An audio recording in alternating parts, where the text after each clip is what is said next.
വലൈക്കും വറഹ്മത്തുള്ളാഹി വബറകാതുഹു. ബിസ്മില്ലാഹി വൽഹംദുലില്ലാഹ് വസ്സലാത്തു വസ്സലാമു അലാ അഷ്റഫി റസൂലില്ലാഹ് വഅലാ ആലിഹി വസഹ്ബിഹിൽ ഫായിസീന ബിറില്ലാഹ്. സഹോദരങ്ങളെ, ഹബീബ് റസൂലുള്ളാഹി സ്വല്ലല്ലാഹു അലൈഹി വസല്ലമയുടെ സ്വഹാബ, അവരുടെ കൂട്ടത്തിൽ മെമ്പറായിരുന്നില്ല ആദ്യകാലത്ത് കഅബ് ബിൻ സുഹൈർ റളിയല്ലാഹു അൻഹു. എന്ന് മാത്രമല്ല, വിശുദ്ധ ഇസ്ലാമിന്റെ കഠിന ശത്രുവുമായിരുന്നു. അദ്ദേഹത്തിന്റെ പിതാവ് സുഹൈർ ജാഹിലിയ കാലത്തെ കവിയായിരുന്നു. അതുകൊണ്ട് തന്നെ പിതാവിൽ നിന്ന് പാരമ്പര്യമായി ലഭിച്ച ഈ ശേഷി, കവിതാ പാടവം, കഅബ് റളിയല്ലാഹു അൻഹു ആദ്യകാലത്ത് ഇസ്ലാമിനെതിരെ ശക്തമായി ഉപയോഗിച്ചു. ഹബീബ് റസൂലുള്ളാഹി സ്വല്ലല്ലാഹു അലൈഹി വസല്ലമയെയും ഇസ്ലാമിനെയും ഒക്കെ കഠിനമായ ഭാഷയിൽ ആക്ഷേപിക്കാൻ തുടങ്ങി. അങ്ങനെ ഇരിക്കുമ്പോഴാണ് കഅബിന്റെ സഹോദരൻ ബുജൈർ റളിയല്ലാഹു അൻഹു ഇസ്ലാം സ്വീകരിക്കുന്നത്. അതോടുകൂടെ കഅബിന്റെ വിരോധം കഠിനമായ രീതിയിലായി. ഒടുവിൽ വിശുദ്ധ ഇസ്ലാമിന്റെ കഠിന ശത്രുവായി മാറിയ കഅബ്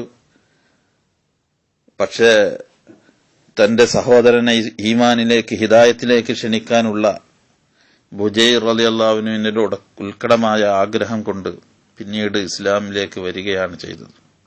ഇസ്ലാമിലേക്ക് കടന്നു വന്ന് ഹബീബിന്റെ മുന്നിൽ വെച്ച് ഷഹാദത്ത് ചൊല്ലിയതിനു ശേഷം കഅബ് റളിയല്ലാഹു അൻഹു ആലപിച്ച പ്രവാചക പ്രകീർത്തന കാവ്യമാണ് ബാനത്ത് സുആദ് എന്ന് പറയുന്നത്, എന്ന പേരിൽ അറിയപ്പെടുന്നത്. ആ ബാനത്ത് സുആദ് ഹബീബിന്റെ മുന്നിൽ വെച്ച് പാടി, ഇന്ന റസൂല ലസൈഫുൻ യുസ്തലാഉ ബിഹി മുഹന്നദും മിൻ സുയൂഫില്ലാഹി മസ്ലൂലു എന്ന ആകർഷണീയമായ വരികളിലേക്ക് എത്തിയപ്പോൾ ഹബീബ് റസൂലുള്ളാഹി സ്വല്ലല്ലാഹു അലൈഹി വസല്ലമയെ അവിടുന്ന് കത്തിപ്രകാശിക്കുന്ന ഒരു ഖഡ്ഗമാണ് എന്ന് തുടങ്ങുന്ന വരികൾ ഹബീബിനെ കുറിച്ചങ്ങ് മദ്ഹ് പറഞ്ഞപ്പോ തിരു ശരീരത്തിൽ അണിഞ്ഞിരുന്ന അവിടുത്തെ ഷറഫാക്കപ്പെട്ട പുതപ്പെടുത്ത് കഅബ് ബിൻ സുഹൈർ റളിയല്ലാഹു അൻഹുവിനെ പുതപ്പിച്ചു. അവിടുന്ന് സ്നേഹത്തോടുകൂടെ കഅബിന് സമ്മാനിച്ചു.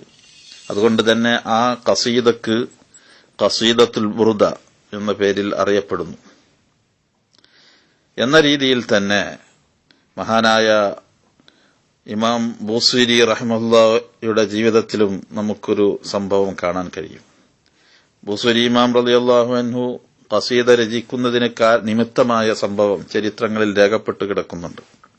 അവിടത്തേക്ക് സംഭവിച്ച പക്ഷാഘാതം, തളർവാദം പിടിപെട്ട് പകുതി ഭാഗവും തളർന്നു കിടക്കുന്ന അവസരത്തിൽ സർവ വൈദ്യന്മാരും കൈയൊഴിഞ്ഞ ആ ഘട്ടത്തിലാണ് മഹാനായ ഇമാം അവർകൾ തന്റെ ഖസീദ രചിക്കാൻ ഉദ്ദേശിക്കുന്നത്.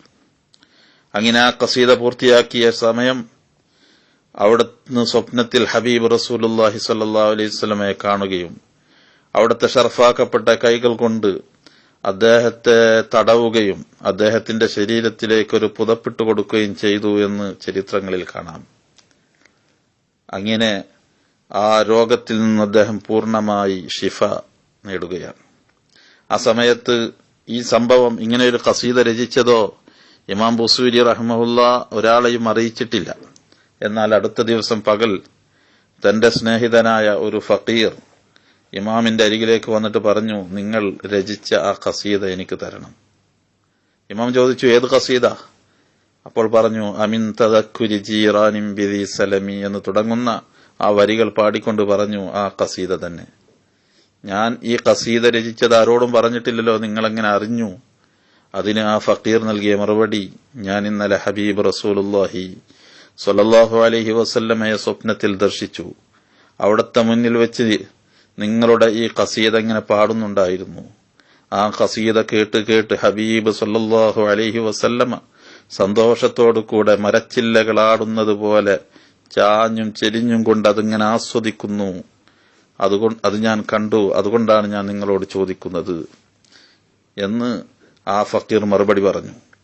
പിന്നീട് ഈ സംഭവം പ്രശസ്തമാവുകയും ലോകത്തിന്റെ നാനാഭാഗത്തുള്ള ജനങ്ങൾ, ആശിഖുകൾ, ഹബീബ് റസൂലുള്ളാഹി സ്വല്ലല്ലാഹു അലൈഹി വസല്ലം സന്തോഷിച്ച ആ വിശുദ്ധ ഖസീദയുടെ ഈരടികൾ അവരുടെ ഹൃദയത്തിലേക്ക് ചേർത്ത് പിടിക്കുകയും ചെയ്തു. പഴയകാലം മുതൽ തന്നെ നമ്മുടെ നാടുകളിലും മഹത്തായ ആ ഖസീദ എല്ലാ മനുഷ്യ മനസ്സുകളിലും ഹൃദയത്തിൽ നിന്ന് ഹൃദയത്തിലേക്ക് ഒഴുകിക്കൊണ്ടിരിക്കുന്നത് ആ ഹബീബിനോടുള്ള സ്നേഹം കൊണ്ടാണ്. അള്ളാഹു നമ്മെയും അനുഗ്രഹിക്കട്ടെ. അസ്സലാമു അലൈക്കും വറഹ്മത്തുള്ളാഹി വബറകാതുഹു.